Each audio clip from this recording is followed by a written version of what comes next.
Today, I'll share with you something that might completely change the way you use gay dating apps. You know that feeling when you see a profile that makes your heart race? So, here's the thing. That exact moment might be the reason you're still single. I know it kept me single for way too long. Stick around because in the next few minutes, I'm going to reveal a common mistake that's keeping so many gay men from finding a real, lasting relationship with the guy of their dreams. Now, we are going to talk a lot about looks today, so let's start by separating between looks and compatibility. It's easy to confuse them without even realizing it. I mean, we all do it. We swipe based on photos. Is he my type or not? If not, next. It's just how dating app works. And it's not just about looks. Sometimes we get excited about someone because their photos kind of indicate they're successful, or we love their sense of fashion, or whatever. But here's the thing. When all of our attention goes to how much we're attracted to someone, we're missing out on something much more important and much less visible. What makes someone compatible with you as a life partner has got nothing to do with what you see in their photos or how much you're attracted to them. So, you're missing out on the very thing that you're looking for. If you're only going for your type, that means you end up swiping past people who might actually be a better match as a life partner. Now, I'm not saying ignore the photos completely. Physical attraction is part of the game and part of the equation.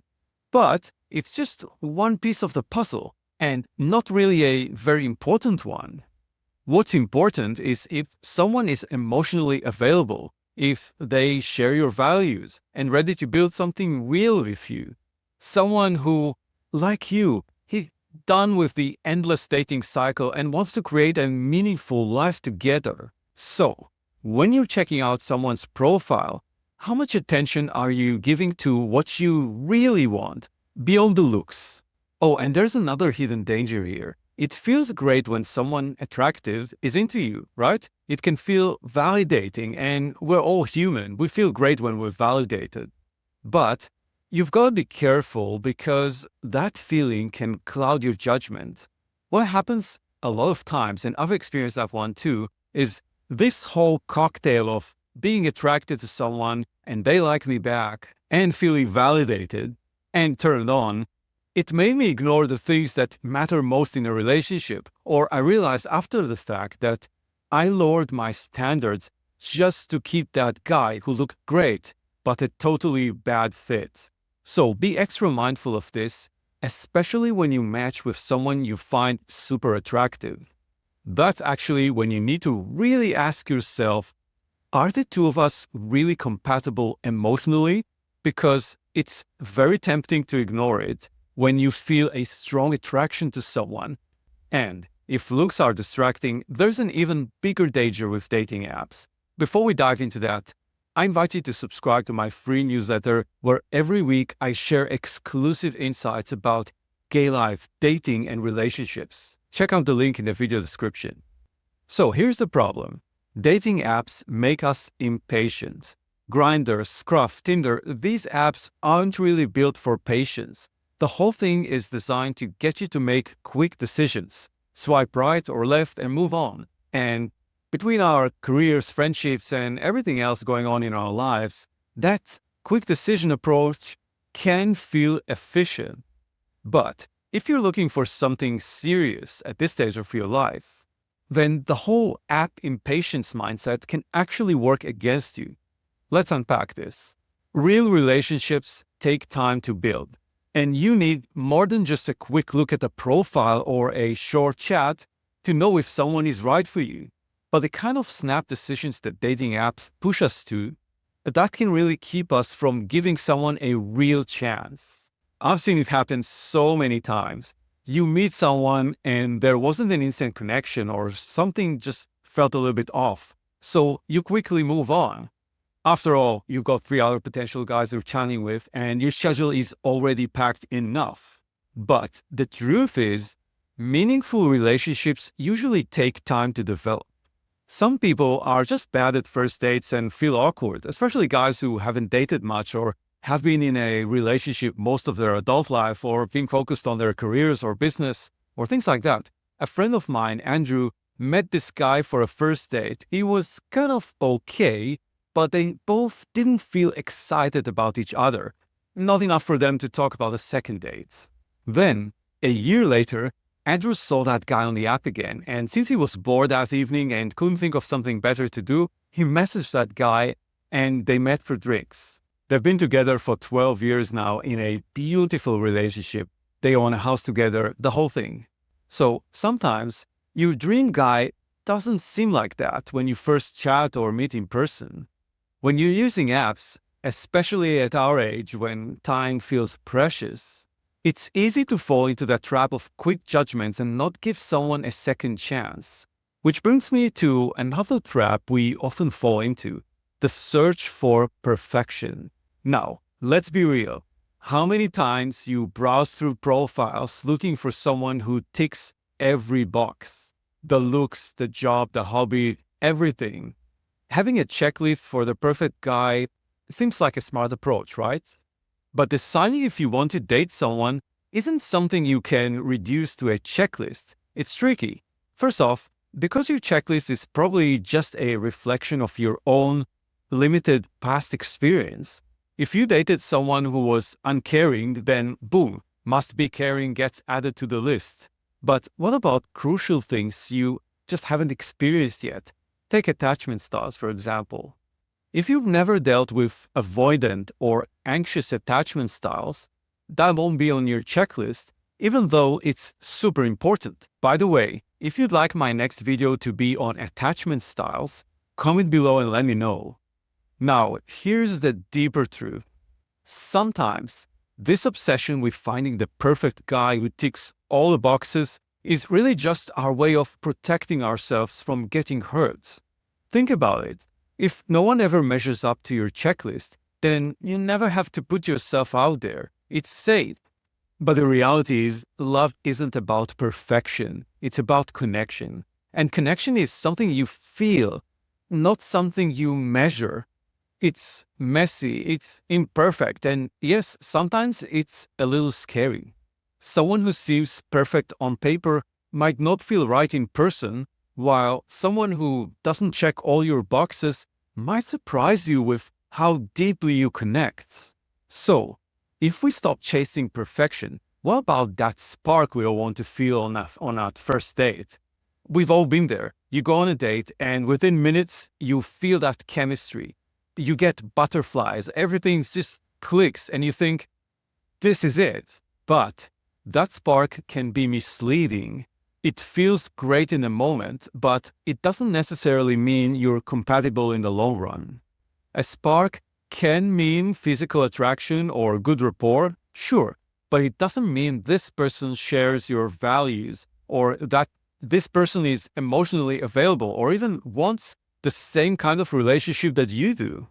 Lasting love is about more than just a great first date or feeling those butterflies. If we're talking real compatibility, that takes time to figure out.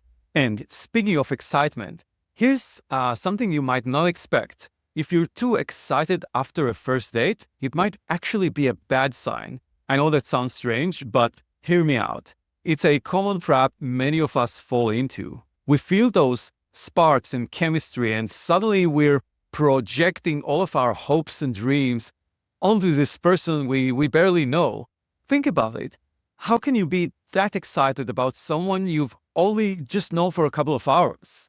What you're actually excited about is the potential, the possibility, the fantasy of what could be.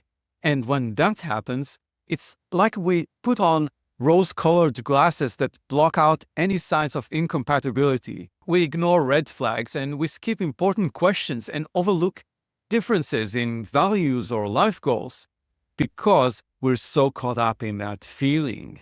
So, while it's great to feel a connection, being over the moon excited after a first date might be a signal to slow down and check in with yourself. Are you seeing the real person in front of you or just your idea of a perfect boyfriend? And what needs to happen next so you could actually get to know that person better? And that brings us to something that might surprise you. Sometimes, when we feel an immediate attraction, intense attraction, it isn't actually about that person at all. It can be about our own emotional patterns. We often end up dating people who make us feel the same way we felt in past relationships, especially relationships from our childhood.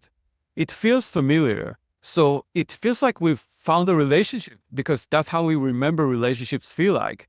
But here's the tricky part. Just because something feels familiar doesn't mean it's healthy. Let me give you an example. Something that I see a lot. If you grew up with a parent who was emotionally distant or a parent who didn't give their affection consistently, you might find yourself intensely attracted to guys who are emotionally unavailable. The drama of trying to win their attention feels familiar, maybe even exciting, but it's actually recreating those old wounds.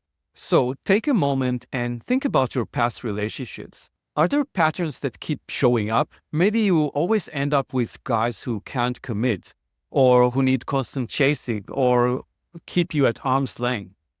If you're seeing the same issues pop over and over, that intense attraction you feel might actually be your past experiences pulling you towards familiar but unhealthy dynamics. And if attraction can be tricky, let's talk about another thing that can throw us off: charisma. Now, don't get me wrong, charisma can be really attractive. A charming, charismatic guy can make you feel like you're a perfect match. But here's where it gets tricky. Just because someone knows how to make a strong first impression doesn't mean they're right for you. Charisma can be deceptive, and it doesn't necessarily mean that person shares your values or has the qualities you need for a long-term relationship. So just be cautious. Don't let charisma blind you to the deeper qualities that matter for a lasting connection, like, for example, emotional availability, shared values, and just good communication skills. And on that note, let me say something that might surprise you. Sometimes the one might actually feel a little boring at first. When you're used to high-intensity emotions or dramatic relationships, a healthy, stable connection might feel a little underwhelming at first. But that calmness, that's a good thing. It means there's no drama, no emotional roller coaster. A strong, lasting relationship is built on stability, trust, and mutual respect, not constant excitement. So the biggest mistake with gay dating apps is we get dragged into focusing on the wrong things. Instead of getting caught up in those initial sparks or how attracted you feel to someone, shift your focus to what really matters: emotional availability, shared values, and whether you're both wanting the same kind of future together. Now, I know it might not feel like fireworks right away, but trust me, these are the connections that grow into something real and lasting, something that still feels meaningful years down the road, not just exciting in the moment. Have you ever almost overlooked someone who turned out to be a great match? I'd love to hear your thoughts. Let me know in the comments below. And I also wanted to tell you that every week in my private newsletter, I share my learnings and strategies to navigate the world of gay dating and relationships, finding and keeping love, the life lessons that took me 50 years to learn. And you get it every week, and it's free. So check out the link in the video description and see you in your inbox.